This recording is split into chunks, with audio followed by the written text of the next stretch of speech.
Hey everyone, and welcome to a deep dive into something kind of crazy. Yeah. We all use Wikipedia, right? Right. For like almost everything. Yeah. But what if AI is trying to I don't know, rewrite history? Like right in front of us. People are using AI like ChatGPT and these really smart programs to create totally fake Wikipedia entries. Yeah. And not just easily disproven stuff, but really convincing, super detailed fakery Right. with believable details and even citations, Yeah. you know? It's true. It's really amazing. I'm honestly kind of scary Yeah. how these programs can create such elaborate, convincing stories, like full narratives. Right. Makes you wonder, are we getting to a point where even experts can't tell what's real and what's fake? It's Yeah. a little unnerving. Okay, so paint a picture for us. Okay. What does this AI fakery actually look like?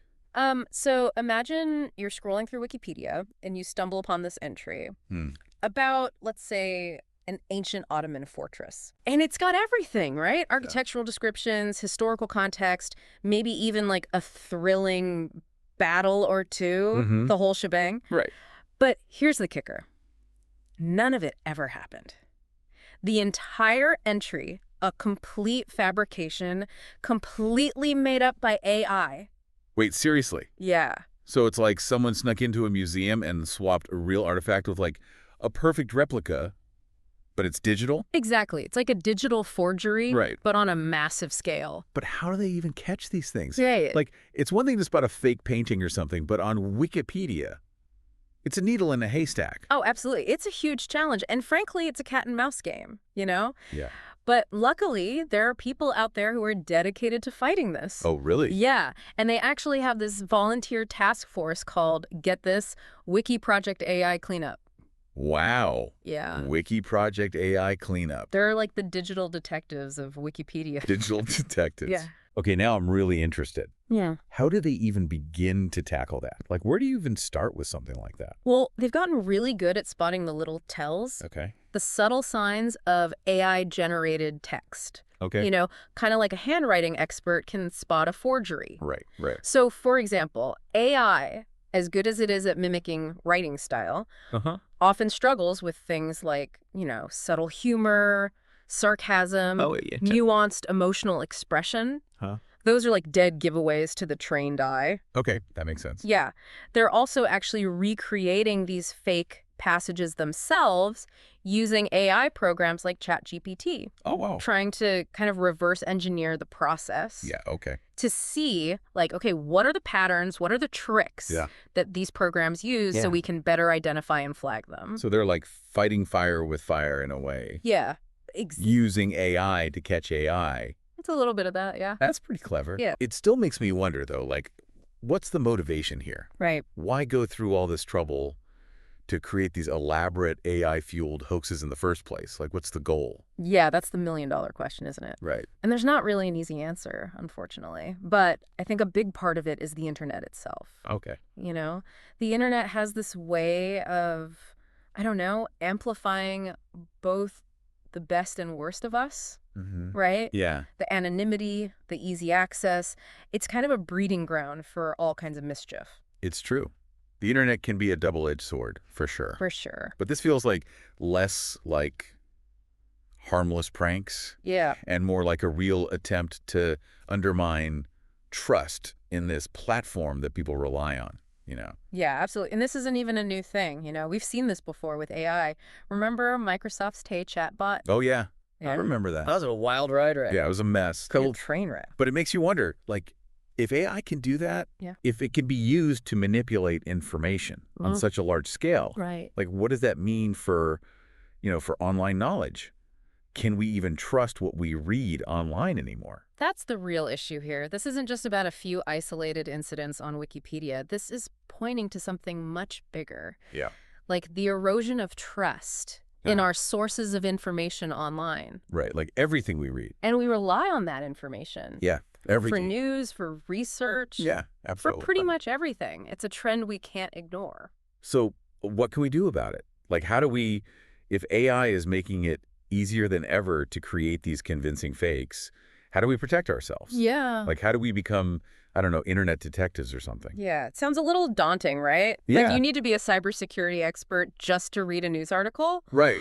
But it doesn't have to be that complicated. Very good. A lot of it just comes down to being a little more skeptical Okay. and building some good habits. Okay, I like it. So give us some examples. Like, what can we do, like right now, to be more discerning online?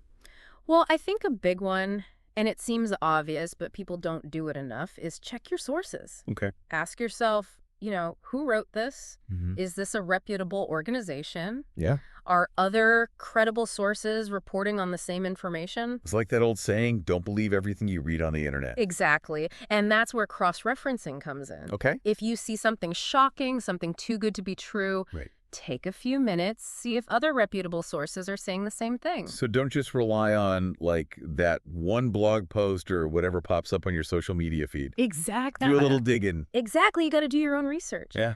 And honestly, don't be afraid to, go a little deeper. Look at the author, look at their credentials, their background, any potential biases they might have. Okay.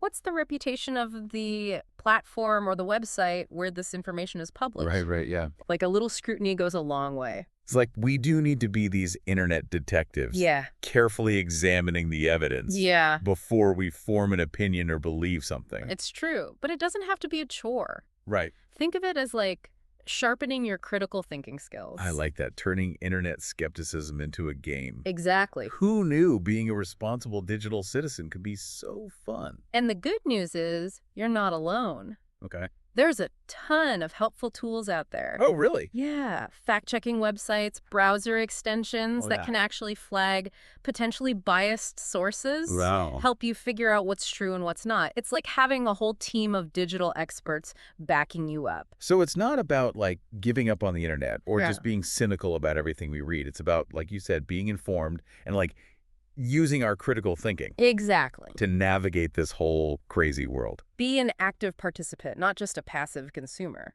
Okay.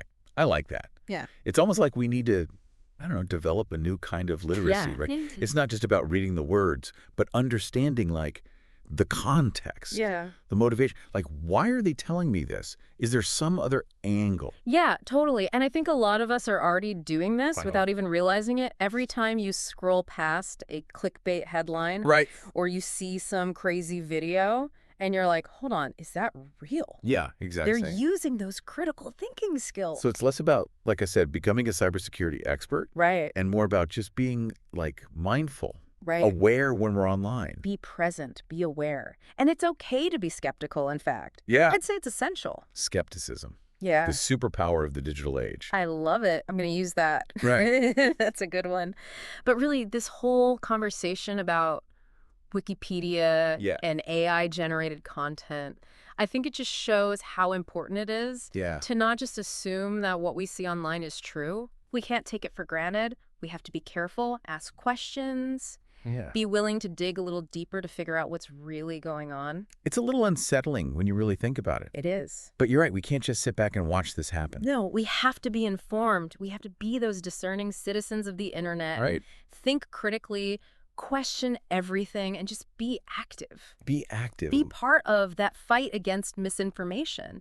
It's a fight we can win, but it starts with us. So what you're saying is it's not just about Wikipedia No. or even AI for that matter. Right. It's about recognizing that misinformation is everywhere online. It's everywhere. And we have to protect ourselves. Absolutely. And every time we fact check something, when we verify a source, even when we have healthy debates online, Yeah. we're contributing to a better, more informed internet. We're making it a better place. That's right. And that's a world I think we all want to live in. Absolutely. Well said. It's like a call to action. It is. Be mindful, be discerning, and be engaged. Yes. Wow, that was quite a deep dive. Yeah. We explored AI-generated misinformation, talked about Wikipedia, Yeah. and really how it impacts our trust in what we read online. It's huge. We also talked about solutions, Yes. like how we can all be smarter, savvier, Right. more discerning internet users, which is so important. It's an ongoing process, though. It is. It takes work, it takes effort, but by staying informed ourselves, by being willing to ask tough questions, having those critical thinking skills, Right. being willing to engage in, respectful debate, we can make sure the internet lives up to its potential, Yeah, that it's a force for good. absolutely. And on that note, Yeah. we'll leave you with this. Yeah. If AI can create these fake Wikipedia entries that are so good they could fool experts, Yeah. how do we equip ourselves Right. to be able to spot that and to know what's real and what's not? Right. It's a great question. Yeah. And something I think to keep thinking about. It's something we're going to be grappling with for a long time. Absolutely. So until next time, Yeah. stay curious, Yeah. stay skeptical, and keep asking those questions. Absolutely.